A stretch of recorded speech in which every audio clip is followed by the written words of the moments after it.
Howdy readers, I'm Jason. This is Chapter and Verse, and today I'm going to be rambling without the yarn, actually. I'm going to read to you from Michael Ondaatje's Warlight.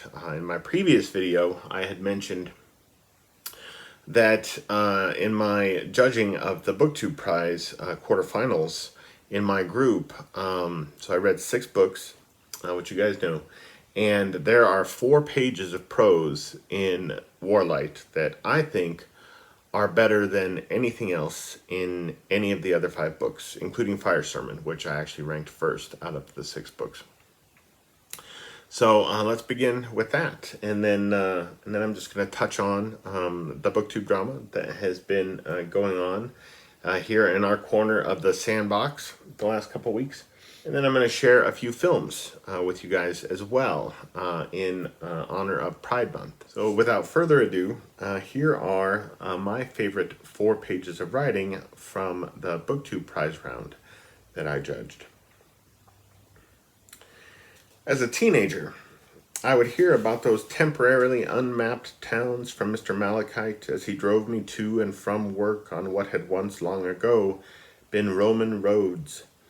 For on the periphery of the abandoned airfield at Metfield, he was now growing vegetables, and it was on those old grass-covered runways that I once again was taught to drive, legally this time. Where the Malachites lived was called a thankful village, for it had lost no men during the 2 wars, and it would be to that same village that I returned to live a decade or so after my mother's death, in the small timbered house with its walled garden where I had always felt secure. I used to wake early at white paint and walk towards the village, knowing Sam Malachite would drive up alongside me, light a cigarette, and watch as I climbed in beside him.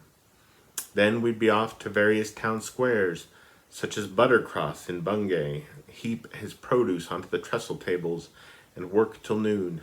On the hottest days of summer, we stopped at the Ellingham Mill, where the river was shallow, and stood in it, water up to our waists, eating Mrs. Malachite's sandwiches, tomato, cheese, onion, with honey from her own bees, a combination I've never tasted since. That his wife had made this lunch for us that morning, several miles away, felt parental. He wore bottle-thick spectacles. His ox-like stature made him distinct. He had a long lowland badger coat made out of several skins which smelled of bracken, sometimes of earthworms. And he and his wife were my watched example of marital stability. His wife no doubt felt I lingered around too much. She was organized, ardently neat, whereas he was the rabbit's wild brother, leaving what looked like the path of an undressing hurricane wherever he went. He dropped his shoes, badger coat, cigarette ash, a dish towel, plant journals, trowels on the floor behind him, left washed-off mud from potatoes in the sink. Whatever he came upon would be eaten, wrestled with, read, tossed away, the discarded becoming invisible to him. Whatever his wife said about this incorrigible flaw did no good. I suspect, in fact, she took pleasure in suffering his nature. Though give him credit, Mr. Malachite's fields were immaculate. No plant left its bed and wandered off as a volunteer. He scrubbed the radishes under the thin stream of a hose. He spread his wares neatly on the trestle table at the Saturday market. It became the pattern of my spring and summers. I earned a modest wage, and it meant I did not have to spend much time on one side of that seemingly uncrossable distance between me and my mother. There was a distrust on my part, and a secretiveness on hers. So it was Sam Malachite who became the center of my life. If we worked late, I would have an evening meal with him. My life with the moth, Olive Lawrence, the smoke-like darter, my river-leaping Agnes, had been replaced by the easygoing and reliable Sam Malachite, oak strong, as they used to say then. During winter months, Mr. Malachite's fields slept. It was just a caretaking world for him then, with a cover crop of mustard with yellow flowers to build up organic material in the soil. Winters were quiet and still for him. By the time I returned, the fields were already filling with vegetables and fruit. We began work early, had a noon lunch and a brief nap under his mulberry tree, then continued until 7 or 8. We gathered green beans in 5-gallon buckets and chard in a wheelbarrow. The plums in the walled garden behind the house would eventually be made into jam by Mrs. Malachite. The stew-piece tomatoes that grew near the sea had an intense taste. I was back within the seasonal subculture of market gardeners and the endless discussions across the trestle tables about blights or the failure of spring rains. I would sit silently, listening to Mr. Malachite's gift of the gab with his customers.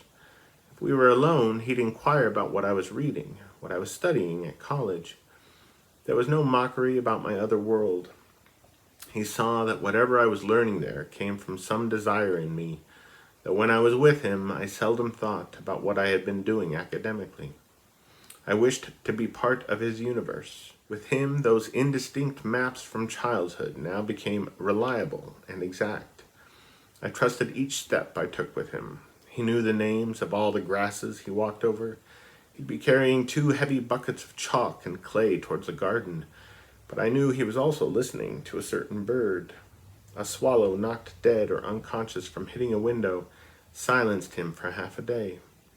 It remained with him, that bird's world, its fate. If I said something later that encroached on the event, I'd see a shadow in him. He would turn from our conversation, and I'd have lost him, find myself suddenly alone, even if he was beside me driving his truck. He always knew the layered grief of the world as well as its pleasures. He tugged off a sprig from every bush of rosemary he passed, smelled it, and preserved it in his shirt pocket. Any river he came to distracted him. On hot days, he removed his boots and clothes and swam through reeds, cigarette smoke still escaping from his mouth.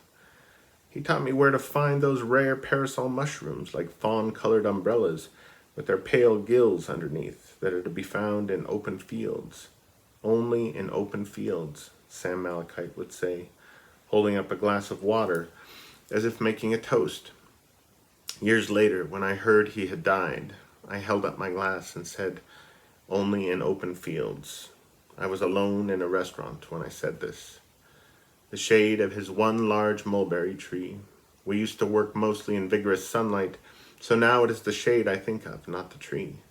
Just its symmetrical dark existence and its depth and silence, where he talked to me long and lazily about his early days until it was time to go back to wheelbarrows and hoes. The breeze lifted itself over the shallow hill and entered what felt like our dark room, rustling against us. Could have stayed there forever under that mulberry, the ants and the grass climbing their green towers. So anyhow, I just adore that bit of writing. Yeah, as some of you know, I'm just really partial to what I would describe as kind of pastoral prose anyway, and there's a lot of that in there. And next, I just wanted to say that, like many of you, I have spent a lot of time, more time than I would have liked the last couple of weeks, thinking about the drama and scandal that has overwhelmed this corner of our Booktube sandbox. And I just wanted to say a few things about it. So I went to my Commonplace book and just looked through all the quotes that I've collected over the years, hoping to find some wisdom, I suppose, that may or may not be applicable to this situation that we've all been following, the developments we've all been following. And I just wrote down a few passages that I thought were valuable as food for thought in this situation. The first one comes from Terry Eagleton's book, Reason, Faith, and Revolution. And he wrote, "Works of art cannot save us. They can simply render us more sensitive to what needs to be repaired." I think that's something that all of us should do, not just with this situation, but any situation in life that presents challenges to us. How do we respond to something terrible that's happened? One of the ways I think that we can respond is we can look to art, like Eagleton says, to render us more sensitive to what needs to be repaired and how it might be repaired. Because repair is the most important thing, I think, in the end. Iris Murdoch wrote that time, like the sea, unties all knots. And then Marilynne Robinson, in her novel Home, wrote, "There's a saying that to understand is to forgive, but that is an error, so Papa used to say. You must forgive in order to understand. Until you forgive, you defend yourself against the possibility of understanding." And that's a difficult passage, I think. But I also think it's true. It's something at the very least to wrestle with, I suppose. And all of us at all times, I think, should be wrestling with how to better treat people, how to be more gentle with ourselves, and how to extend grace when it feels impossible to extend grace. Yeah, so just a few thoughts. And the last thing I wanted to do was, in honor of Pride Month, I wanted to share probably my three favorite LGBTQ films with you guys, in solidarity with and celebration of all of my gay and lesbian friends. And the first one is a German film that came out, I think this came out in the year 2000. And this is called Amy and Jaguar. It's a true story, and it is a love story between two women in Nazi Germany. And one of the women is actually married to a Nazi officer. And it's wonderful. It's a movie that, even when it came out, not a lot of people were talking about. Very few people had seen. There's an actress in it named Julianne Kohler. She was in another film around the same time called Nowhere in Africa that was really quite good as well. But her performance, she's the blonde right here. Her performance in this is one of the best performances I have ever seen from an actor. And it's remarkably good, this film. And the next one I wanted to show you guys also came out that same time, and that is Before Night Falls by Julian Schnabel. Julian Schnabel is also a painter. I fucking hate his paintings. I think he's a terrible painter, but he is a masterful filmmaker. And this was the movie that put Javier Bardem really on the map, on people's radar. Got him his first Oscar nomination. And in this, he plays the Cuban poet Reynaldo Arenas.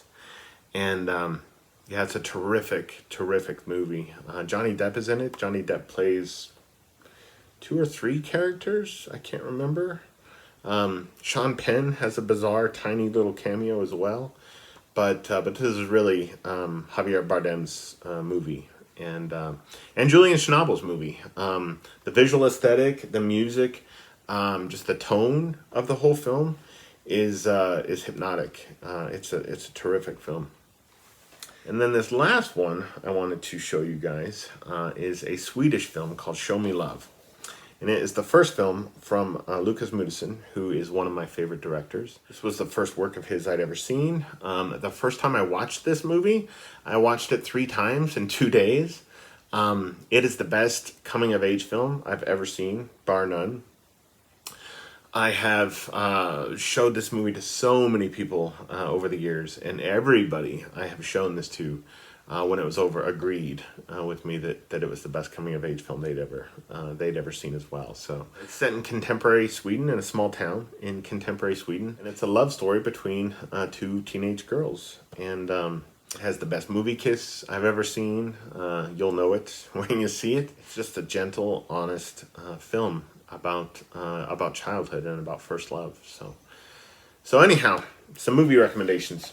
Let me know in the comments below how you guys are doing, what you've been reading, what you think of what you've been reading, and I will talk to you guys again very, very soon. Adios.